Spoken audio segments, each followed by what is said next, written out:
Since the election of Prime Minister Modi in 2014, India's ranking in the Democracy Index has steadily fallen.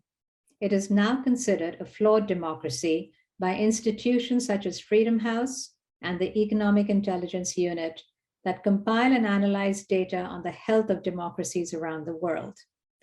The Swedish-based Varieties of Democracy project goes even further and calls the country an electoral autocracy.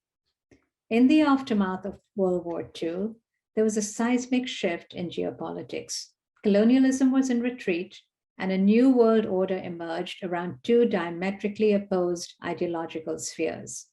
India became independent in 1947, just as the Cold War between the two sides was heating up. India chose democracy, basing its institutions and its constitution on that of the US and the UK. The Indian Constitution guarantees equality to its citizens, including freedom of expression, religion, and the right to due process. Nehru, India's first prime minister, was an avowed secularist and made sure India followed progressive social policies that promoted women's rights and embraced its ethnic and religious diversity. But under the Modi government, minorities have been severely threatened. Hindu vigilantes have harassed and persecuted Muslims with impunity, while the Modi government has looked the other way. Prime Minister Modi, who took office in 2014, belongs to the RSS. This is the extreme right wing of the ruling nationalist BJP party, and their stated goal is to make India a Hindu nation.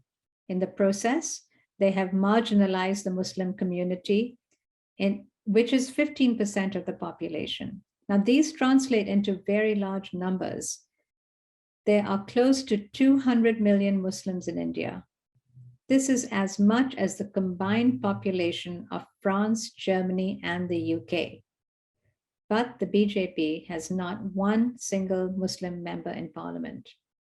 When Prime Minister Modi was governor of the state of Gujarat, a riot broke out in 2002 that led to a massacre of Muslims in his state. Human Rights Watch was among the many NGOs and activists that blamed the Modi government as being complicit. Modi was even denied a visa to the US for many years until he became prime minister. Once he was prime minister in 2019, Modi stripped Kashmir, India's only Muslim majority state, of its special constitutional status. Recently, the government introduced new rules to compel social media platforms to remove undesirable content. A media investigation also found that Pegasus spyware had been detected on smartphones belonging to journalists, activists, and members of the opposition. But this is not the first time that India has slid off the democracy scale. Prime Minister Indira Gandhi, the daughter of Nehru, suspended democracy in 1975 for 18 months and declared an emergency. She arrested her critics and protesters, but her animus was directed towards her political opponents and had no ethnic dimension to it. When she held elections in 1977, the people spoke.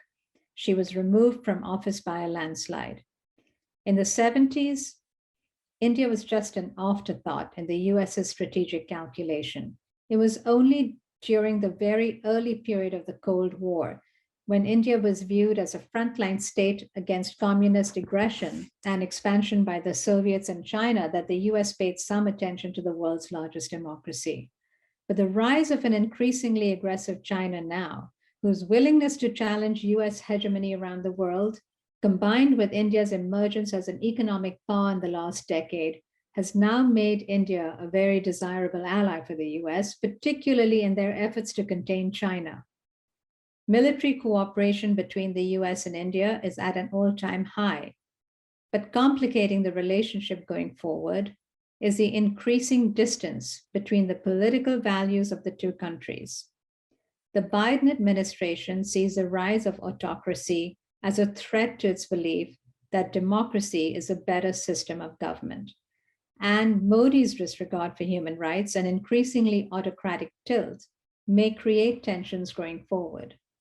We have already seen that India has been impervious to the Biden administration's efforts to have India sanction Russia's aggression in Ukraine.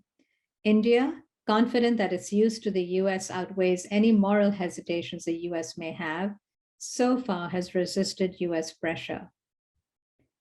60% of India's population is under 30. They barely remember the high minded ideals and commitments to a multicultural state governed by the rule of law that Nehru, Mahatma Gandhi, and many of India's founders fought so hard for.